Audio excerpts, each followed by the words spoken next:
Here's Brody Brazil. Tony Kemp, like Chad Pinder, should be an everyday player at this point. And I mean, what he did last year with opportunity, that'll be discussed. It really shows you that the more he played, the better he was. And why wouldn't you want to give that a crack now that you have some more spots open here in 2022? A leadoff option, I've seen that in spring training. I think, now that the A's might especially have that role open without Ramon Laureano for the first 27 games, if that's something Ramon would do. I'm just saying that this is a guy that can fill that role. He can play multiple positions. Speaking of that, we'll detail his offense from last year, which set new career highs in a lot of different categories, but I don't know what it was last year. In terms of highlight reel plays, Tony Kemp made some of the best ones at second base, going into foul ground. I think he made one in left field, a diving snag.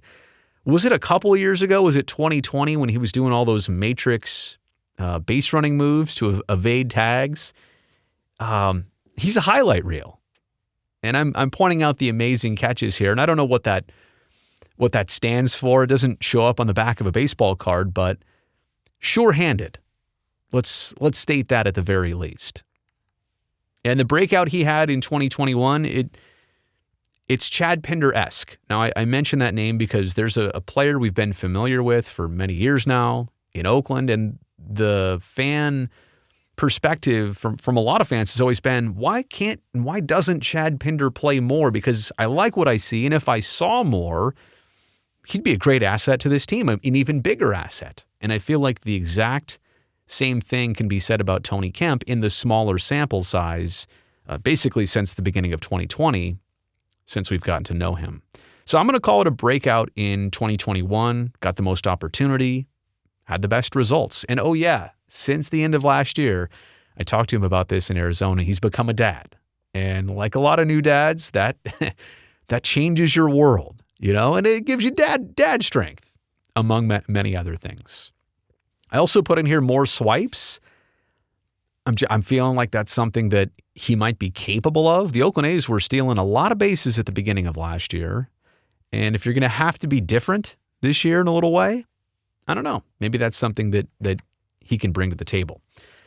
There's also a career-high 279 batting average from last season and a 382 on-base percentage. Again, those were both career highs for TK, and 131 games played, more than he's ever done in his big league career or at any level, obviously. He started 53 games at second base and 37 in left field. So it also goes to show you there that wasn't a regular in the starting lineup, but worked his way into games. And I just think, I don't know if that proportion will remain the same for Tony Kemp this year.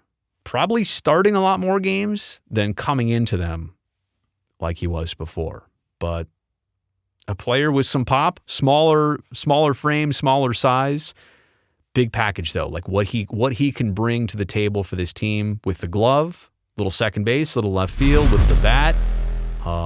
Maybe high in the order. Maybe he's double leadoff guy. Maybe he's your 9 hitter, but in the way that, not because you're trying to bury him, but because you're going for that double leadoff thing. So happy that Tony Kemp is around and look forward to seeing what he can do in this expanded likely role.